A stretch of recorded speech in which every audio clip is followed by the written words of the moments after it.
Welcome to our ongoing series, Journeying with Jesus through the Gospel according to Mark.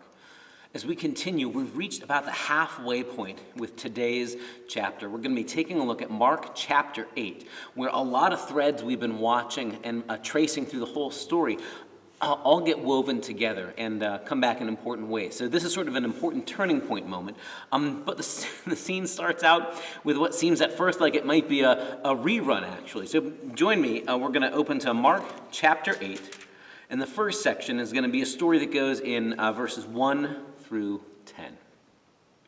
In those days, when there was again a great crowd without anything to eat, Jesus called his disciples and said to them, "I have compassion for the crowd because they have now been with me for 3 days and had nothing to eat.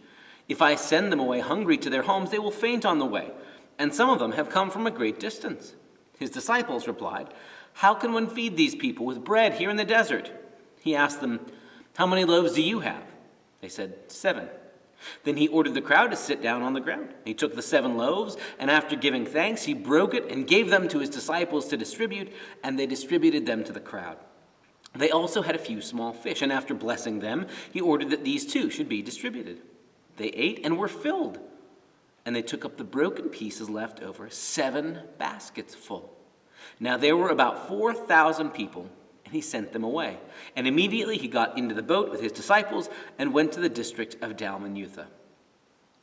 Okay, so first thought might be, I think I've heard this story before. Well, you've probably heard the story very much like this one that we took a look at just a few weeks ago when we were looking at the story we call the feeding of the 5,000. This seems weird, right? This is probably one of those moments that you might not have even realized was in the Bible because everybody knows the feeding of the 5,000 and the feeding of a crowd of 4,000 people with more food than Jesus had in the previous story to work with seems, anticlimactic. We live in an age that is not lacking for reruns and reboots of stories, right? We've lived through Star Wars original movies and prequels and sequels and spin-off series. We're living through reboots of TV shows that were on 25 or 30 years ago, now with half of the same cast and new people. And every time when you reboot a show, you expect something to be different, somehow more. Why should I bother watching this new show, right? And here we got a story that on the face of it almost makes the miraculous feel mundane, right? Well, it's another feeding miracle. Let's unpack this for a minute, and let's, for the moment, give Mark the benefit of the doubt. That as a storyteller, as a movie maker almost, as someone who's weaving together a bunch of individual scenes and episodes and bringing something out of them, that he's got something intentional going on, and that God's trying to get something through to us in the way Mark shows rather than just tells. So, okay, let's first name the elephant in the room. A lot of the details of this story feel embarrassingly familiar. Jesus, once again, out with the big crowd. They've gone away from towns and villages. This time, Mark says, it's been 3 days they've been following Jesus, just wandering, I guess, in the unsettled areas around the Sea of Galilee. The context later tells us that they're somewhere near a shore that they can get into a boat. But so they've been just sort of following Jesus around for several days. So maybe this crowd had brought food to start with and didn't realize this was going to be a guided tour lasting several days and have now exhausted all their food. Whatever the reason, Jesus now looks at his disciples and says, okay, we should feed these people. The disciples still have some food with them. It's not much. It's pretty meager. They might have been telling Jesus, hey, Jesus, we're going to have to go back to a grocery store soon because we're down to 7 loaves of bread here. And again, don't picture like gigantic, huge, like mega sub sandwich loaf. A loaf of bread, this is a small thing we're talking about here, would have been baked for an individual person's food or maybe for a household. But we're not talking a big old loaf of sliced bread that would, make 20 sandwiches. We're talking small, dense, barley maybe is the grain. Anyway, there's this crowd that's there. Jesus now says, make them sit down. We don't get the numbers like we did before, hundreds and 50s. Mark doesn't tell us that the grass was green this time, although he does say they're in the desert. Doesn't necessarily mean cactuses and tumbleweeds and cattle skulls like in the cartoons of the desert, but certainly a deserted place, a place that is empty of people, towns, villages, that kind of thing. And this time, with 7 loaves and a few fish, no, we don't even get a number this time, all are filled again and are satisfied. Even there are 7 baskets of leftovers. And like we had when Jesus fed 5,000 people, Jesus has this order, this way of handling the food there. He takes the bread, he blesses the bread, he breaks the bread, he gives the bread in a way that echoes ahead of time, foreshadows what will happen at Jesus' last meal with his disciples, where once again he takes the bread and blesses the bread and breaks the bread and gives the bread. So those are like the basic plot points of what happens here. But I want us to note a couple of things before we get on, because later on in this chapter, Jesus is going to use this episode and explain something or point to something with his disciples about it. We'll get there in a minute. But just in the story itself, maybe Mark is being intentional by giving us another story of a miraculous feeding that seems very, very similar. There have been biblical scholars over the years who've kind of looked down a condescending face at Mark and said, oh, poor guy, he thinks there's 2 separate miracles and it really only happened one time, and Mark must have heard 2 different stories and thought they were 2 different occasions. It's really probably just one occasion, and he's just heard 2 different versions. He heard Fred's version, he heard there were 4,000 people, and Millie's version heard that there was 5,000 people, and Mark, oh, poor guy, he's treating them like 2 separate episodes. Mark is, indeed, treating these like 2 separate moments, 2 separate episodes. The details are just different enough, right? And later on, Jesus is going to make a point to his disciples and said, hey, we've been through this a couple of times already. 5,000 people, 4,000 people, let it sink in. So let's give Mark the benefit of the doubt. And instead of just assuming, oh, poor, unthinking Mark has just foolishly heard too many versions of the same story and treated them like they're 2 separate, distinct stories. I think Mark wants us to believe that on 2 separate occasions, Jesus has this miraculous feeding event. And the reason I think that's important, one, is that Jesus isn't just like a flavor of the month miracle kind of a guy. Jesus isn't just like, well, once I'll feed people, and then I'm going to find a different kind of miracle. I'll try a resurrection, I'll try a resuscitation, I'll cure somebody's blindness. Jesus isn't random. Jesus isn't just sort of whatever the latest fad is, he'll try that and then move on to something else. I remember as a kid reading the story of The Wind in the Willows and meeting the character Mr. Toad, who always has a new fad, a new mania. And so he's excited about this thing and he loses interest, moves on to the next thing, loses interest. Jesus isn't like that. Jesus isn't just, well, I'll wow them with this thing, and then when this stops wowing people, I'll try something different. I'll try a feeding miracle until that starts getting old, and then I'll try something else, always chasing after what's popular or what's new just for the sake of new as a way of drawing attention. We live in a time when that seems to be everybody's default assumption. Do whatever you can to generate a little bit of buzz, right? Do something clever or attention-getting on social media, or what stunt will you pull? And then when people will start paying attention, you'll grab some, and then when they lose attention, try something else, just as a stunt to get people's attention. Jesus doesn't seem to be doing that. Jesus doesn't just randomly decide, today I'll do a healing miracle, and then I'll move on to something else and never revisit feeding people. Jesus seems to be genuinely attuned to what are the needs for the people in the moment where I am right now. And it just so happens that eating is one of those perennial things that human beings need. And so Jesus, unsurprisingly, on this occasion, feeds a crowd of people who are hungry, previously had fed people who are hungry, restores life to other people who are sick, brings people back when they had died, restores people to community when they were outcast. The common thread to all these is Jesus bringing people more fully alive. That's what I think is going on here. That as diverse and different as any day in Jesus' life seems to have been, as Mark tells it, teaching here, miracle here, resuscitation there, healing there is a recurring thread. The continuity is Jesus, wherever he goes, brings the reign of God, brings God's reign, God's kingdom, the Yahweh administration, brings what it's like where God reigns and rules wherever he goes, and that brings people more fully to life, because that's what the reign of God is really all about, life in its fullest. Now, because that's true, I think Mark wants us to see that Jesus isn't just chasing after fads. Jesus isn't just thinking, well, maybe I'll attract a crowd of people if I feed them today. Oh, when that loses interest, I'll move on to something else. It's the opposite. Instead of Jesus listening, what's trendy, and I'll try and copy that, instead, Jesus is authentic. How can I bring life to people And if that means sometimes he does things that seem very similar, great, that's fine. And if that means today's work is very different from yesterday's work, that's okay too. The common thread is, how do we bring people more fully to life?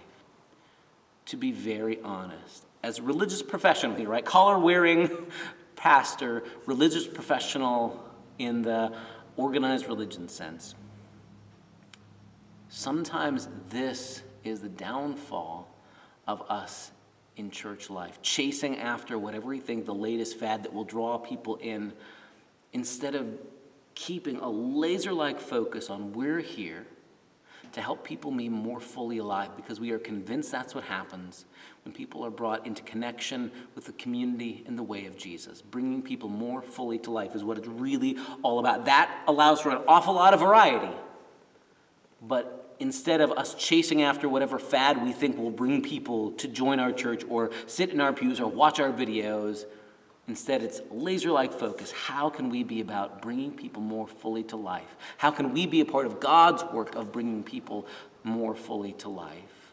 And then allow that to dictate, to shape, to direct what we do with our time and our resource and our energy. It's a different approach than what's trendy. How can we ride the coattails of that trend or that fad and hopefully make ourselves popular? It's the other way around. We've got focus on doing what God's called us to do, of letting Jesus lead us along the way of bringing people to life. That's an important direction. That's something I think Mark would have us take from a scene like this. The other thing I want us to notice here is, you can't reduce Jesus' action to magic, right? In the stories and storytelling that our culture does about magic spells, Harry Potter books, whatever. Magic is sort of like a pseudoscience and a sort of pseudo-cooking kind of thing. You take these ingredients and it produces this exact effect. Eye of newt, toe of dog, a little bit of unicorn hair and a feather from a phoenix or scale of a dragon. These things put together will create this exact result.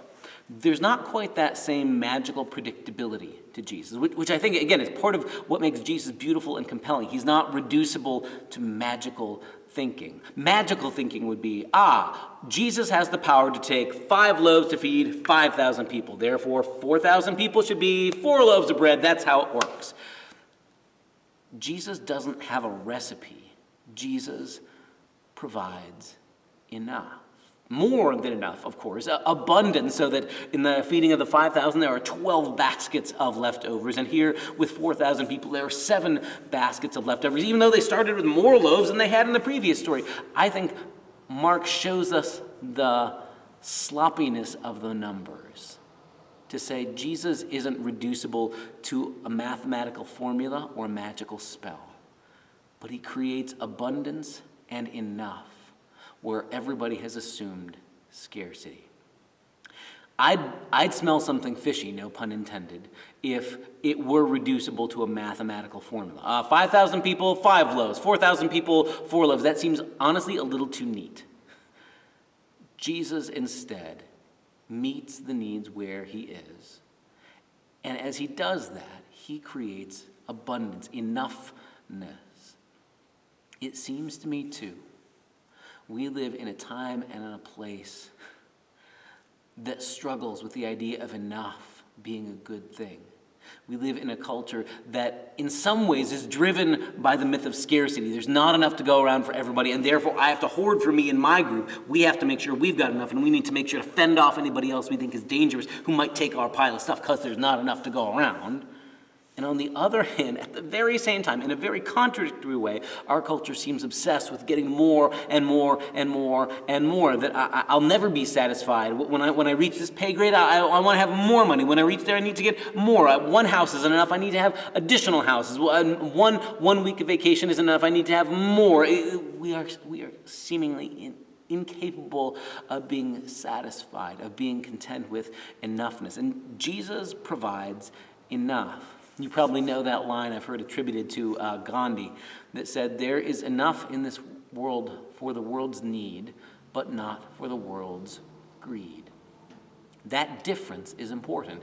Jesus provides, absolutely, miraculously, by God's power, abundance where we thought there was only scarcity. But it's not enough for people's greed. Nobody says, hey, let's turn Jesus into a bread-making factory so that we can all make a fortune off of Jesus' miraculous power. Jesus doesn't capitalize on his miraculous bread-making power. This is something I think is worth us spending a moment to consider. Easily, Jesus could have made himself the wealthiest person on earth, just with bread sales alone, right? Jesus could have capitalized on this, and instead is convinced the thing to do with God's abundance creating power is not to make more money for yourself, but to bring other people around more fully to life. There's a line of Douglas Adams in his novel, The Hitchhiker's Guide to the Galaxy, where the admittedly atheistic author talks about how pitiable and sad human beings are and how often human beings were miserable for a lot of the time, no matter how much we moved little green pieces of paper around. I love that image of his. He says that human beings, most of our attempts to try and make ourselves happy have to do with accumulating small green pieces of paper, when it turns out the small green pieces of paper, our money, wasn't really the problem after all. And I think that idea comes back here. Jesus, whatever the situation is, provides enough, not overabundance that will mean that all this goes to waste or is spoiled. The 7 baskets full of loaves, we can distribute that among the crowd. They'll have food for tomorrow. But bread for the day is the order of the day for Jesus. That's even what he teaches us, right? Give us today our daily bread, not, dear God, if you will give me a lifetime supply, I can sell it to other people and make a fortune. Jesus is willing to let go of possibilities for capitalizing, making more money, or making himself wealthy off of his power or talent or ability. He's more interested in bringing people more fully to life. So even though this scene sure sounds like one we've seen before, it's important to notice it's one more moment where the need is hunger. Jesus meets that need and brings these people more fully to life by feeding them. But he's also attracting some unpleasant attention from the powerful and respectable religious people. So we'll check in with that in just a minute.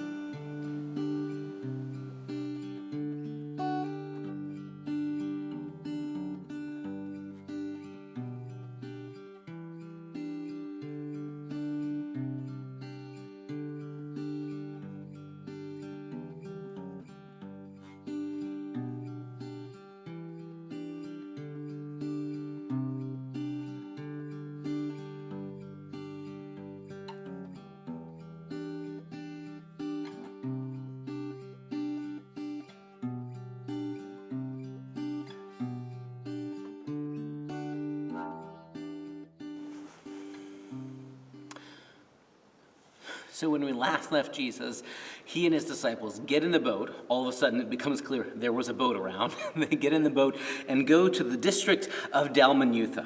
That was the end of the last scene with the feeding of the 4,000 in what seemed like sort of a rerun. Now we're going to take a look at verses 11 through 21, where there's a first section where Jesus has a showdown with the Pharisees, the respectable religious leaders, and then sort of processing that with the disciples afterward. It goes like this. The Pharisees came and began to argue with him, asking him for a sign from heaven to test him. He sighed deeply in his spirit and said, "Why does this generation ask for a sign? Truly I tell you, no sign will be given to this generation." And he left them. And getting into the boat again, he went across to the other side. Now the disciples had forgotten to bring any bread, and they only had 1 loaf with them in the boat. And he cautioned them, saying, "Watch out, beware of the yeast of the Pharisees and the yeast of Herod." They said to one another, "It is because we have no bread." And becoming aware of it, Jesus said to them, "Why are you talking about having no bread? Do you still not perceive or understand? Are your hearts hardened? Do you have eyes and fail to see? Do you have ears and fail to hear? And do you not remember? When I broke the 5 loaves for the 5,000, how many baskets full of broken pieces did you collect?" They said to him, 12. "And the 7 for the 4,000, how many baskets full of broken pieces did you collect?" And they said to him, 7. Then he said to them, "Do you not yet understand?" It's a powerful place to end a conversation, right? Mark is going to move on in the next paragraph. That's a difficult sort of a cliffhanger of a moment for Jesus at this sort of point of frustration. He's not surprised anymore that the religious leaders or the crowds even don't understand Jesus. But he's been doing his very, very best to try and get through to his own disciples, so the people who spend day in and day out with him, listening to him. We saw from earlier in the Gospels, Jesus would take these moments with his disciples after the big crowd moments where he would sort of unpack the parables and talk more in depth. He had hoped, these are the people he had hoped would get it, and they don't. That's disappointing. But to back up to the beginning of this scene, we just see Jesus get across to the other side, or at least another port along the Sea of Galilee, in a region that Mark calls the region of Dalmanutha. Brief side note. Nobody knows for sure where on earth that is. I mean, we're guessing somewhere on the Sea of Galilee, but there aren't other records that use that word or that name for a region. When Matthew tells this same story, he says in the region near Magdala. So it's possible Matthew knows the area and is calling it by a more common name. That's possible. We who live in the county where I live know about places that go by multiple names, and insiders might know it by one name, and other people might know it by a different name because that's the way what they call it on the map. That's fair. There are communities where I live where if you look on a map, there's just one name for the town, but people who know the neighborhood say, well, a little bit up here, and you've got this neighborhood. Over here, you've got this neighborhood. You won't find that on a map, but that's just what everybody who lives here knows. So maybe we don't have to get worried or fussy. How come Mark is calling this by a name that no other archaeologist or biblical scholar knows for sure where Dalmanutha is, and Matthew calls it by a different name? Here in the community, right here where I'm sitting, the official name on the map for this community is Homer City, but people who know Homer City know you go just far enough and you've entered Yankeetown. And if you go just farther over there, you enter yet a different neighborhood. And you go over there, you've entered Lucerne. All of these are part of the same basic part of the map, but the neighborhoods, the places do have different kind of names to them. So that may be what's going on. They land wherever they're going to land, Dalmanutha, wherever that means. And Pharisees have found Jesus out. So it seems to me that by this point in the story, Jesus is getting to be known to be a pretty popular fellow. That the respectable religious people who as early as like chapter 3 were starting to plot against Jesus because he kept showing them up in religious controversies, are now, they can spot Jesus. And then if you're surrounded by a big crowd of people, especially a big crowd that has just miraculously been given their lunch, that's going to draw attention. The Pharisees seek Jesus out. Now remember, we who've been following the story, we just heard or saw or experienced the miracle, feeding 4,000 people with just 7 loaves of fish. That's a huge ordeal, right? There's a sign of God's abundance, if ever there were one. And the first word out of the Pharisees' mouth is, give us a sign to show that you really are from heaven. There's a piece of me that wants to say, seriously, were you not just here for that? And even if the Pharisees weren't there watching it happen, if they've tracked Jesus down, if they know how to find him, surely they have heard about the kinds of things he's been doing. At every interaction we've seen so far between Jesus and the respectable religious people, there's always been something that's like a sign from God, one of those powerful moments, a miracle, a healing, something like that. Jesus isn't just a pompous blowhard who says stuff but can't back it up. This is a really crucial, important difference about Jesus, right? Jesus says things and actually backs it up with God's power, with authority is the way Mark has been talking about it. He doesn't just make stuff up. He doesn't just sort of randomly go rambling around on things. He doesn't know what he's talking about. Jesus speaks with authority, and his actions back up that he knows what he's talking about. So all of Jesus' words and actions, everything he does practically is a sign, and yet the Pharisees ask for a sign. I think this is an important moment. It's possible in this life to use the religious language of the day and yet not to be interested at all in seeking truth or God. Sometimes people are just spoiling for a fight. Sometimes there are things as gotcha questions. And the Pharisees are looking to get some way to pick a fight with Jesus. I hope you don't know what this is like, but you may well have seen this sort of thing in the culture and time in which we live, because this happens all the time on social media, where somebody will say something sort of asking for information, asking, presumably, give me more data to convince me of the thing that you're arguing. again, arguing on social media, not a terribly helpful thing. But people will say something, and their words make it look like they are seriously interested in hearing your case, when clearly they are just spoiling for a fight. And they have no intention of actually taking what you have to say seriously. They aren't seriously going to have a conversation. They want you to say something back so they can find a way to poke holes in it, or so they can fight back with another broadside. Jesus doesn't take the bait. This is an important time to remember. You don't have to attend every argument you're invited to. You just don't. Jesus is wise enough to know that. He can tell, even just by the way they're asking, give us a sign so that we can test it, and we'll know that you've come from heaven. This is the thing, right? It's been said before, if you believe, no signs are necessary, and if you don't believe, no sign will convince you. We've seen before, throughout the story of Mark's gospel, the importance of a willingness to believe, a willingness to trust Jesus, a certain openness of mind. And if you don't bring that to the table with Jesus, then no matter what he does, you won't believe. The Pharisees are in this place, right? They aren't coming to Jesus seriously because they are entertaining the possibility that he really is the Messiah. They've already convinced themselves he isn't. He can't be. And they're looking for a reason to have a fight with him. They're looking for a reason they can argue with him. They're looking to get him to do something that they can hold over his head. It's a gotcha moment, or they're hoping he will say something that they can then, trip him up on. Again, this phenomenon isn't new, and it certainly hasn't gone away. Watch any press conference anywhere where any public figure or elected official or leader is asked difficult questions. And the job of journalists is to ask difficult questions. That's what they're supposed to do. So there's a time and a place for asking tricky questions and catching people to make sure that they are telling the truth. But let's be clear here. The Pharisees aren't like unbiased or objective news reporters either. These are people who are looking to get Jesus to say something that they can then fight with him over. And Jesus isn't here to be anybody's dog and pony show. He just leaves.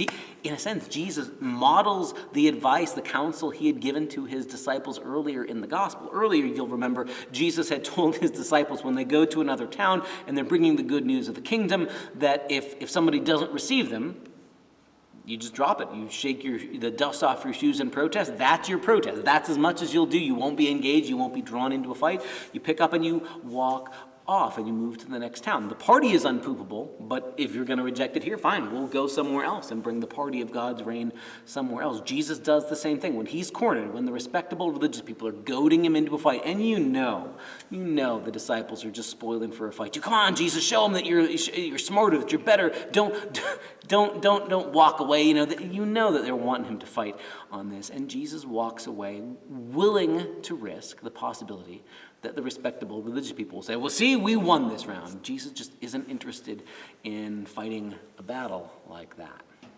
And that's the next thing.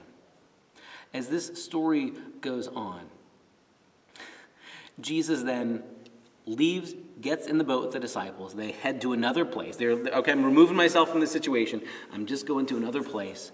And along the way, Jesus kind of gives an aside to the disciples. After this encounter with the Pharisees, hey guys, you watch out for the yeast of those Pharisees and Herod. And the disciples, being overly literal and kind of thick-headed, assume Jesus is talking about literal yeast and literal bread because they only happen to have one loaf of bread left with them in the boat. And Jesus can tell they've completely misread what he's talking about. I mean, Jesus is being figurative. He's always being figurative, right? He's always talking about things in object lessons and illustrations. And it seems to be the gist of talking about the yeast of the Pharisees and of Herod or the Herodians is be careful. Their influence goes a long way. A little bit of them will get will work its way into the dough of who you are. So be careful around them. If you accept the terms they offer, if you accept the terms of a fight, they're going to try and suck you into fighting a battle on their terms. Don't accept it. You don't have to play by their rules. You don't have to play a game with them at all. They are baiting you. They are trying to get you to fight in a way that they want, with the turf and the terrain that they want. Don't accept it. Don't fight on their terms. You just don't have to play along. It reminds me a lot, forgive me for a pop culture reference, but I grew up on the Back to the Future movies. And there's this recurring theme through all of those movies where Michael J. Fox's character is so offended when somebody calls him a chicken. And the bullies come to know this, and they recognize if they call him a chicken, they can draw him into a fight. And that never goes well for him. He always ends up getting punched or cost somebody their life or something very bad. You have to travel back in time to undo. Jesus seems to suggest you simply don't have to accept the terms somebody dictates for you. It's sort of like what Michael J. Fox's character comes to learn by the end of the Back to the Future movies, that at some point when somebody calls you chicken, you don't have to accept that invitation to a fight. You can walk away. It doesn't mean they've won. It means you refuse to accept this as a win or lose situation. You refuse to accept their terms, that if you don't engage, you must be a chicken. Maybe that's not how it is. Maybe the bully doesn't get to set the terms. Jesus doesn't have to accept the terms that the Pharisees have drawn for him. They say, well, either you give us a sign or we won't believe you come from God. And Jesus just politely says, I don't accept your terms. That's not how this works. I'm not your dog and pony show. I'm not here to just do tricks for you and therefore give you the power in this situation. I refuse to play by your rules. There's a bit of wisdom that we try and instill in our kids, wisdom that has been said by many people many times before, that is harder to live than it is to say. And it goes simply, when other people go low, you go high. And Jesus seems to be modeling that without having to say it here. When the Pharisees are trying to bait Jesus into a fight that will bring out the worst, fights bring out the worst in us, Jesus refuses to engage. That's not because he's cowardly. It is because he is brave and mature. It's because he's wise enough to know this is not a helpful or fruitful exercise. And the goal of a circumstance like this maybe doesn't need to be a winner and a loser. See, that's it. When you accept that somebody's drawn something in terms of a fight, in terms of a winner or loser, now we're not even about how do we get at truth anymore. Now it's, well, one of us has to win and one of us therefore has to be the loser. Maybe we don't have to accept that framing of things. The Pharisees seem to be spoiling for a way that they can make themselves the winner and therefore make Jesus the loser. And he comes to a point of just walk away. Don't accept their terms. Don't buy into it. I think that's the thrust when Jesus says, don't accept the yeast. Beware of the yeast of the Pharisees and the Herodians. These are two groups who have very, very different ideologies. The Pharisees and King Herod had very, very different ideologies, but both had this in common. They were looking to fight with Jesus. They were spoiling for a fight. They were looking for a way to draw him into something that would bring out the worst. It would bring out antagonism. It would bring out hatred. And Jesus just doesn't have to do that. He said, I refuse to accept those terms, basically. And then along the way, as if to convince his disciples, this is really what I'm talking about. I'm not talking about bread. They're convinced, he's talking about yeast because we only have one loaf of bread. And Jesus, it's not about bread, guys. It was never about bread. Seriously. And he rehearses with them. Remember, we've never lacked for bread, okay? When we had 5,000 people and we had 5 loaves to start with, how many leftovers did we have? 12 baskets, Jesus. Okay, and when it was 4,000 people, just now, in a separate occasion, we had 7 loaves. And how many baskets of leftovers did we have with that? No, we had 7 baskets of leftovers. That's what leads Jesus to that frustration that the scene ends with. Do you still not get it? It's never been about bread. Jesus is trying to say, look, guys, my frustration is not that you didn't bring enough bread. There's always been enough. Don't worry about there being enough bread. Don't worry about you not bringing enough. What I meant to say, what I was trying to get through to you was, be careful. The Pharisees, the Herodians, these people who are setting themselves against us, they're trying to get us to fight on their terms, and you don't have to accept it. Once you engage, once you accept on their terms, you're going to get drawn in, you're going to get suckered in it, and it's going to bring out the worst of you. Please don't play on those terms. This, I think, is an important way that Jesus embodies what he teaches elsewhere in the Gospels. In Matthew's Gospel, we get the Sermon on the Mount where Jesus talks about not engaging people in fights on their terms. That's a whole conversation for another day, but I want to make a connection here. I think part of what Jesus is doing here is embodying, is modeling for us. There's going to be times where there's hostility or other groups who are upset or trying to spoil things for a fight. They didn't have social media in the first century, but this would have been a fantastic place to model it as well. There are going to be times when people are trying to draw you into a fight. And refusing to engage with them doesn't mean that you're being mean, and it doesn't mean you're being chicken or cowardly either. Sometimes the wisest thing you can do is shake the dust off your feet and say, this is not a time for an argument. I'm not having that argument. We're going. In our house, my wife has taught me to say to our kids, she says this as well, I like this phrasing. Sometimes when the kids are just looking, spoiling to have a fight, when they're wanting to argue about whatever thing and prove their rightness, my wife will say, I love you too much to argue right now. That's beautiful. I love you too much to argue right now. It's not about winning and losing. It's not, I need to prove to you that I'm right and you're wrong. The immature ones are the ones who are trying to bait people into a fight. You don't have to accept. Jesus models that here as well. Part of the way of Jesus then is knowing when is worth getting into a controversy and when it's best simply to walk away. When, in other words, you recognize you're generating more heat than light. And Jesus is always about generating light. That leads us to the next scene.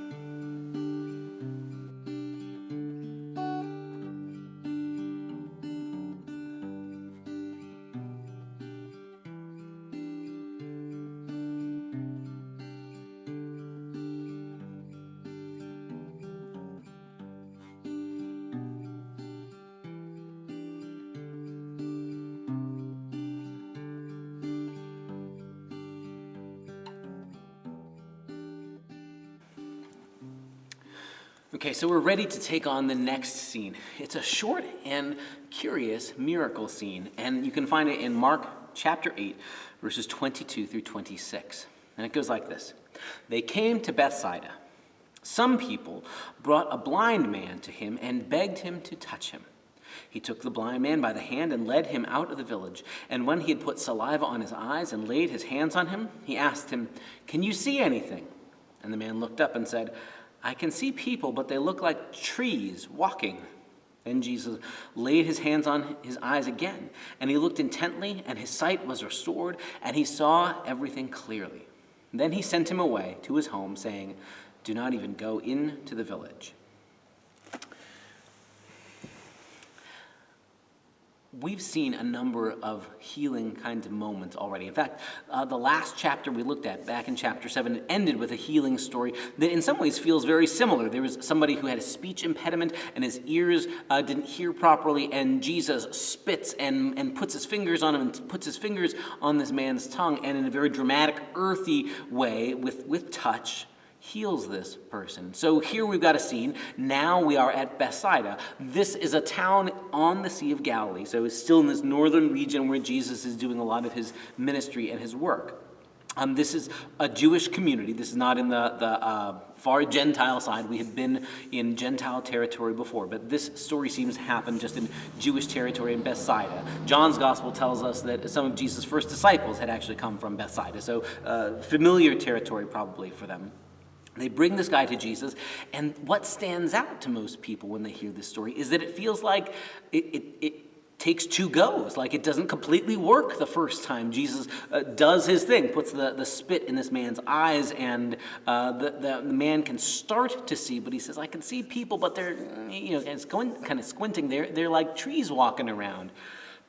And then Jesus does this sort of second action. And after the second phase, this person can see clearly. It's an improvement, to be sure, from not seeing at all to I think I can see figures, but they are blurry, and then finally to all the way. But the fact that it's a two-stage miracle feels weird to us, doesn't it? I mean, we haven't seen that before. There's never been a point where Jesus kind of like half gets and says, let me get another go. Can I get a mulligan? There's no mulligan miracles except for this. What's going on here? So let's lay a couple of things clearly. We've seen before, Jesus seems to have no problem healing people even without being in the room. We saw that last chapter with the Syrophoenician woman's daughter. We've seen times where Jesus heals somebody when the other people around him have faith. We've seen it when the person has faith. We've seen people be healed when Jesus doesn't even know they're touching him, and they touch him and they're healed. We've seen times where Jesus knowingly touches somebody and to be healed. So it doesn't seem like it matters what the mode is. So again, this isn't magic. So it's not that somebody didn't perform the spell right. It's not that somebody didn't pray the prayer right. We need to divorce ourselves of magical thinking in our faith lives. And this is one of those moments to make it clear. It's not that somebody performed the spell wrong. And it's not that this guy was somehow extra bad or an extra hard case or was extra sinful and therefore the healing took extra power. It's not like that, okay?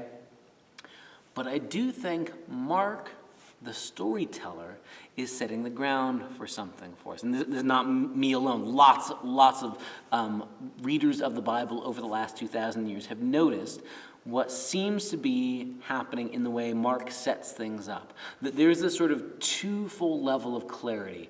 That you reach a point of, I think I can start to see, and then, oh, now I see even more clearly than I did before. I was wrong before. The people looked like trees. They weren't trees. Now I can see more clearly.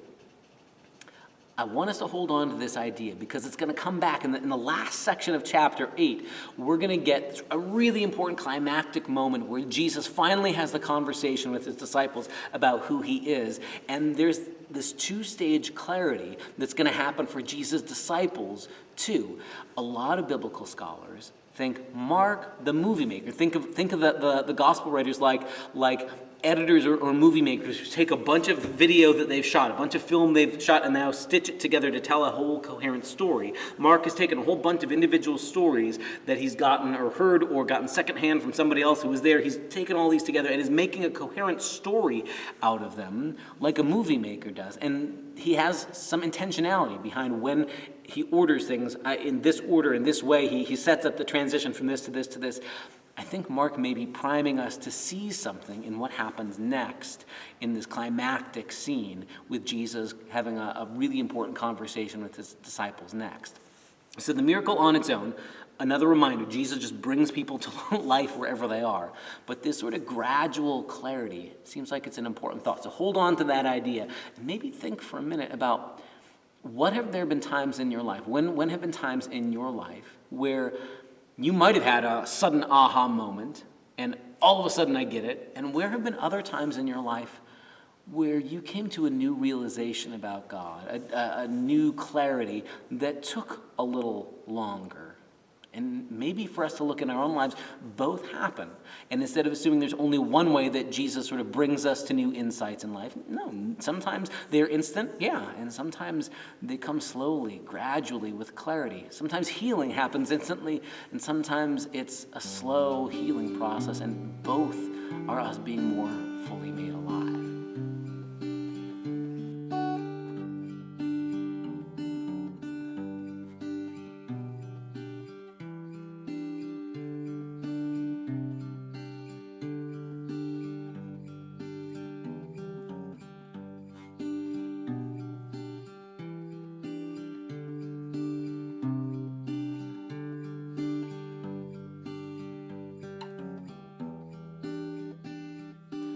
So with that last scene we've just experienced, with Jesus giving this sort of two-stage healing to the man who's blind, let's turn to the final section of chapter 8 for a pretty important conversation. Jesus went on with his disciples to the villages of Caesarea Philippi, and on the way he asked his disciples, "Who do people say that I am?" And they answered him, "John the Baptist, and others Elijah, and still others one of the prophets." He asked them, "But who do you say that I am?" Peter answered him, "You are the Messiah." And he sternly ordered them not to tell anyone about him. Then he began to teach them that the Son of Man must undergo great suffering and be rejected by the elders, that the chief priests and the scribes, and be killed, and 3 days rise again. He said all this quite openly. And Peter took him aside and began to rebuke him. But turning and looking at his disciples, he rebuked Peter and said, "Get behind me, Satan, for you are setting your mind not on divine things, but on human things." He called the crowd with his disciples and said to them, "If any want to become my followers, let them deny themselves and take up their cross and follow me. For those who want to save their life will lose it. And those who lose their life for my sake and for the sake of the gospel will save it. For what will it profit them to gain the whole world and forfeit their life? Indeed, what can they give in return for their life? Those who are ashamed of me and of my words in this adulterous and sinful generation, of them the Son of Man will also be ashamed when he comes in his glory." Jesus and his disciples are now walking. They've gotten out of the boat, I guess. And along the way, Jesus asked the question that we've kind of been prepared for.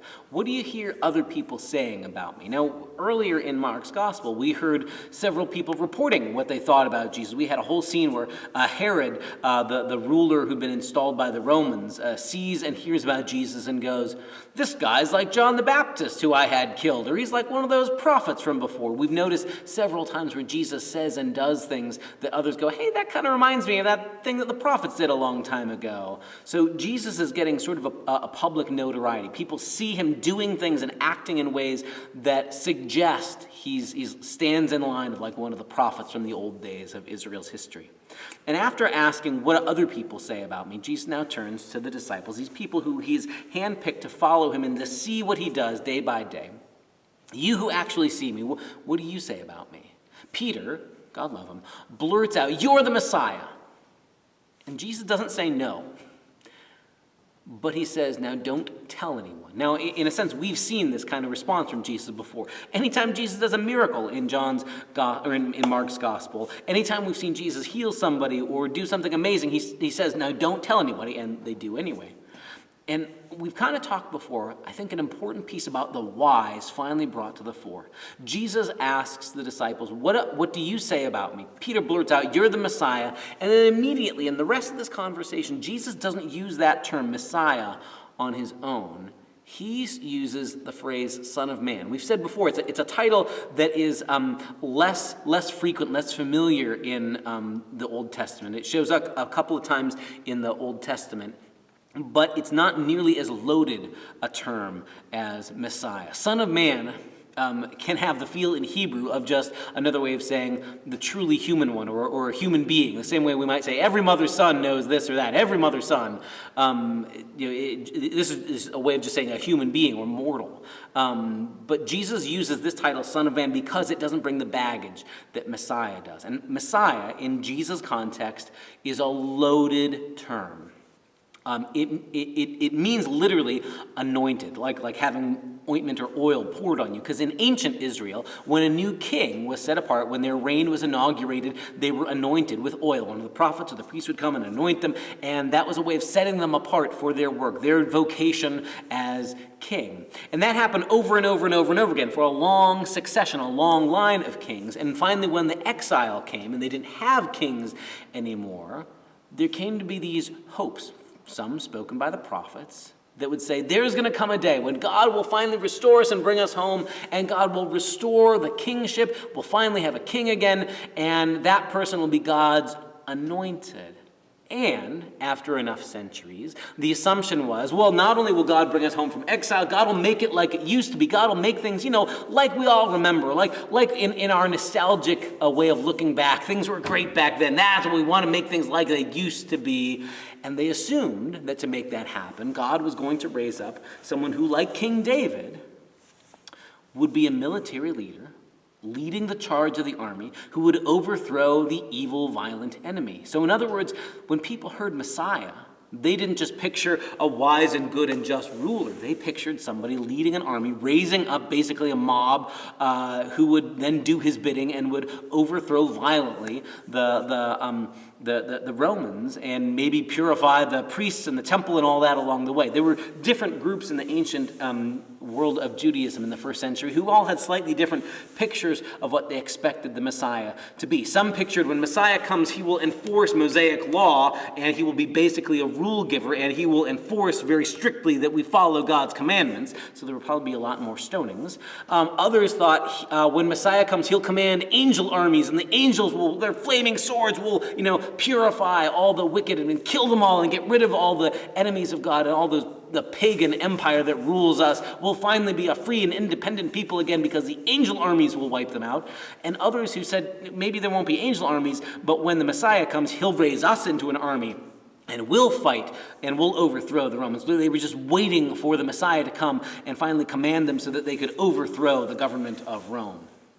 All those pictures were basically somebody using conventional physical force, using violence, using killing, using death, and using armies to exert their power. And Jesus isn't that. So if everybody thinks that kind of picture, that violent warlord kind of a picture when they hear Messiah, And Peter says, Jesus, you're the Messiah. I've been watching all these miracles. You're the Messiah. Jesus, okay, yeah, but that's not what you think that word means. This reminds me of this great scene in the movie The Princess Bride, when there's a recurring character who his line all the time is inconceivable. He'll see something he doesn't expect and go, inconceivable. And there's a point where he says inconceivable one too many times, and Inigo says back to him, you keep using that word. I don't think it means what you think it means. That's the trouble. Peter has heard the word Messiah all his life as a thing to hope for. But he's also heard that we're loaded with. When Messiah comes, he'll use force and weapons to kill our enemies, and that's how we'll know God's with him. And Jesus is indeed God's anointed Messiah, but isn't what Peter is expecting. It's not what anybody's expecting. For hundreds of years, what people expected when they heard Messiah was someone who's going to use the sword and kill our enemies. And Jesus says that's not, in the end, how God's power works. And if that's true, if God's power doesn't work that way, then it's not helpful for him to go feeding that Messiah mythology until he can help unpack it. That's not what that word means. Let me show you what it actually means. And this is why I think we got that two-stage miracle just before this scene, right? We got a scene, and we talked about it a minute ago, where unlike any other time in the Gospels, Jesus has to do sort of two takes to give this guy his sight. The blind man sees first, kind of fuzzy, I think I see people, but they look like trees walking around, and then after a second go around, now I see clearly. I think Mark gave us that story before as a way to prime the pump for us as we see what happens with Peter and the rest of the disciples. It took all the way to chapter 8, to the end of chapter 8, for his disciples to get to the partial clarity of Jesus as the Messiah. Mark told us in the opening verse, right? This is the story of Jesus, the Messiah, the Son of God. We heard it early on from other voices along the way. And now Peter has blurted it out. It took him 8.5 chapters to get there. But what he thinks he means when he says Messiah is not what Jesus has in mind. He isn't seeing clearly yet. He thinks he is, but he's not. So all this time has gotten us to partial clarity. And from this point, this turning point, something changes. Jesus starts telling his disciples that his path is headed toward a cross, that he's headed toward death. And at first, he just leaves it kind of broadly. He's going to be rejected by the religious people and killed, and 3 days rise again. And then when Peter doesn't get that at all, Jesus now turns to the whole crowd and sharpens this. He says to the whole crowd there, if anybody wants to be my followers, let them take up their cross and follow me. Now, we church folk, we respectable religious people, we're used to hearing cross and thinking that's a religious image. It has become one. We associate it now with God and with Jesus. But obviously before Jesus, crucifixions had happened for a very, very long time. The Romans didn't invent it. They perfected it as a terrible means of torture. But crucifixion has been around for a long time before Jesus even says it. And Jesus was by no means the only person crucified. The Romans were known for their cruelty in crucifying lots of people that they wanted to make an example of. If the Romans were nice to you and wanted to kill you, they would behead you. If you were a Roman citizen and committed a capital offense, they beheaded you. That was the quick way. Crucifixion was torture, and it was a way of Rome bullying not just the person they killed, but whoever was watching as a way of saying, you don't mess with us or else we'll do the same thing to you. We'll string you up on one of these things too. It was about terror as much as it was about putting somebody to death.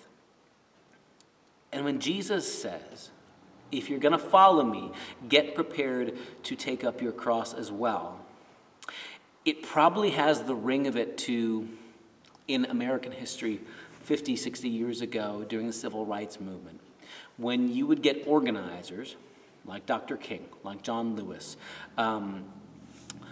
like Bayard Rustin, who, when they would plan an event, say the March at Selma, they knew what they were doing was going to be labeled against the law.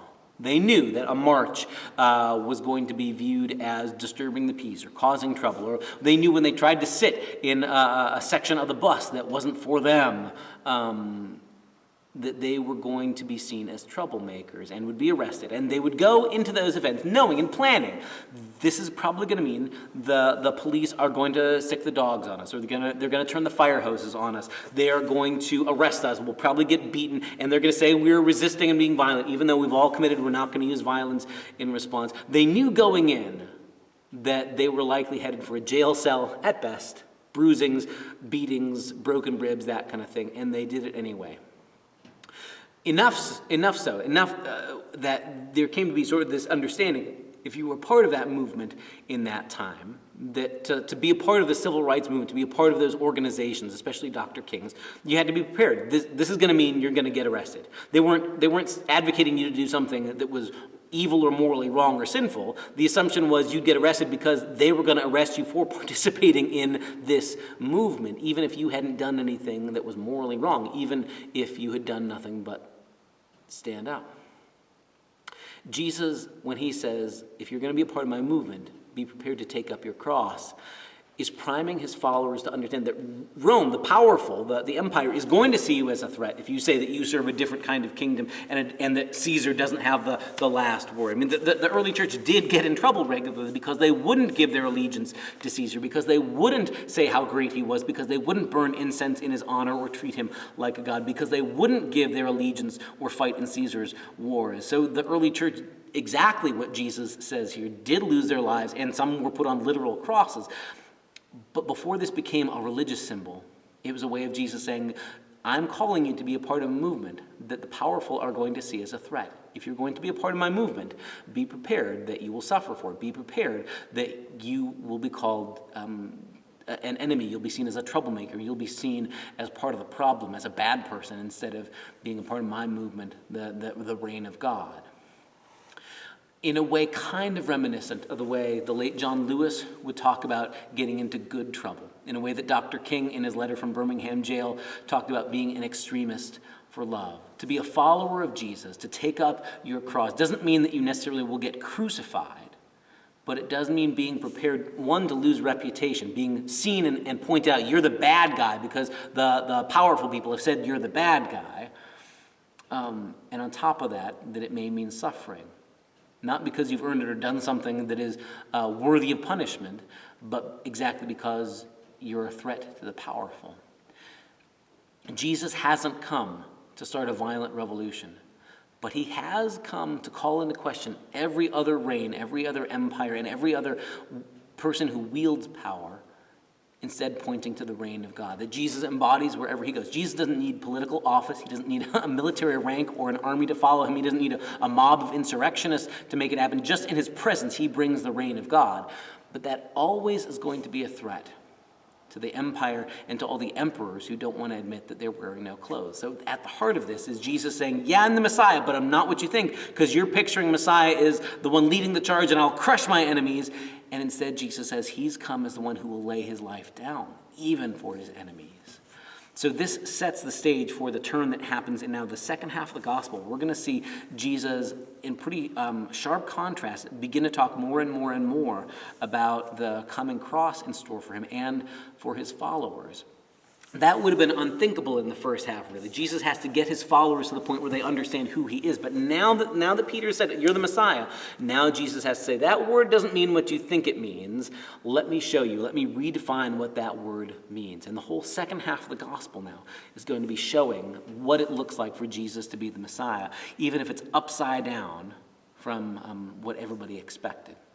All of this conversation calls to mind a quote we used, I think 3 or 4 sessions ago when we were talking about that quote of Barbara Brown Taylor's. The first time the Pharisees and the Herodians start conspiring against Jesus, we shared this quote. Barbara Brown Taylor says, remember that it wasn't atheism and anarchy that killed Jesus.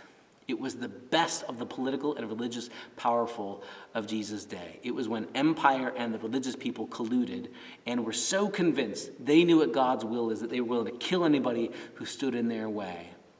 And Barbara Brown Taylor goes on to say, beware of anybody who is so certain that they know God's will or that they can't distinguish God's will from theirs anymore. Jesus has made it clear he knows his story is headed toward a cross.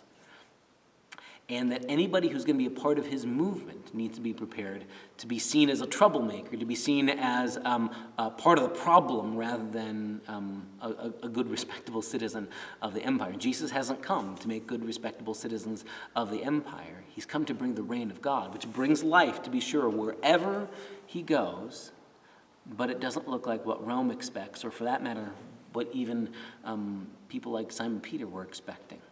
So I want to invite you, in these remaining weeks, we've got another 8 chapters to look at Mark's gospel and to let Jesus reinvent for us what we think God is like and what Jesus means by Messiah as we follow this Savior of ours on the way to the cross. Thanks for being with us.